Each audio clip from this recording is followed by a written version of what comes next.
One of the benefits of I Excel, hope. any spreadsheet software package that we don't get with pencil and paper is the immediate ability of recalculation. Let's take a look at this worksheet in that light and notice how things will change quickly when we make changes. If you recall, we had said this earlier, the only 12 cells that contain real data are these cells right here, the 6 sales and the 6 overhead figures. If we need to make an adjustment here, and let's just pick one at random here. Suppose this March 10th, or this March sales figure of 210 gets changed. Let's anticipate what's about to happen. And I'm going to use a feature here that we're going to talk about a little bit later, but it doesn't hurt to bring it up now. I'm going to make a prediction here, and you can sense this too as we do this. What will change? If we change the March sales figure, certainly March profits will change, the year-to-date will change, and so will the percent. And what I'm going to do here, just temporarily, is pointing to this toolbar button that has a bucket on it. Now, on your screen, that might or might not be yellow. If it is yellow, you could click on it. If it's a light color, you could click on it. I'm going to just click on it now. If it's a dark color, you might hit this arrow here. Pick a light color, just like a light blue or something.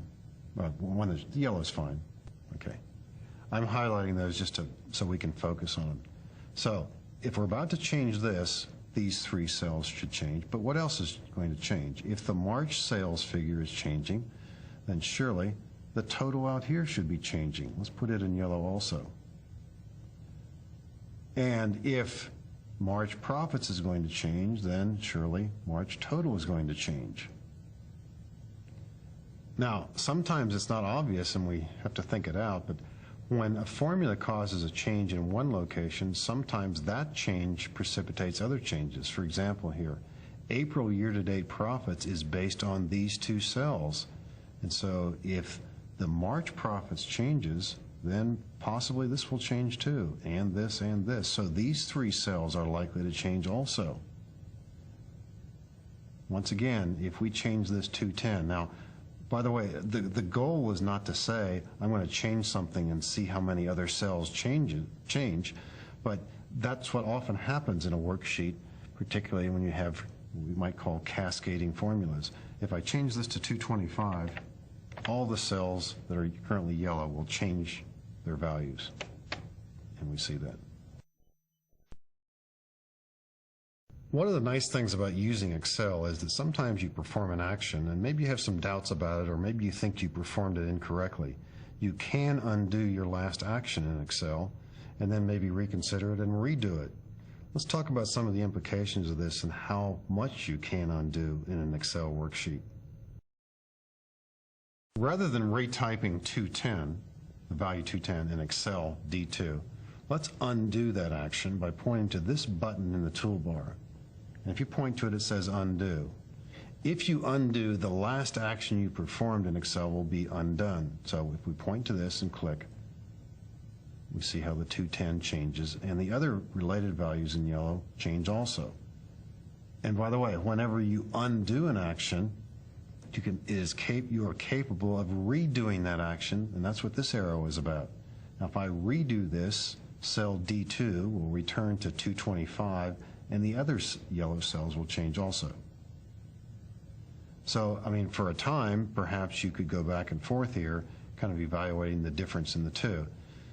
And again, for those situations where you'd like to do that sort of thing. The undo feature, by the way, is quite extensive, and that's why we have this down arrow just to the right of undo. If you click on this arrow, you might see, and not necessarily, but you might see up to 16 actions that you could undo. Now this will vary depending upon what you have been doing recently with Excel. If you want to step back and undo the last 8 actions, the last 6 actions, fine. You cannot selectively undo, let's say, your 4th last, your 7th last, your 9th last, but you certainly could undo a consecutive set of actions. And if you were to undo a consecutive set, as I'm about to do here, and I just will click at this point, I'm about to undo 10 actions. Whatever I just undid, I could redo by clicking on the down arrow here. Redo these actions in reverse order. If I wanted to just redo the last 9, I could do that. Let's redo all these. Now, it's up to you to kind of keep things straight here as you consider undoing and redoing. Think of this primarily as a way to undo mistakes, but in some cases maybe to evaluate a previous look. Undo and redo, by the way, are also available one by one off of the edit command, which will allow you to undo. Now, many times you'll see the redo capability here. We don't see it right now because we can't read, there's nothing to redo. But a little bit later I'll mention that in a different light.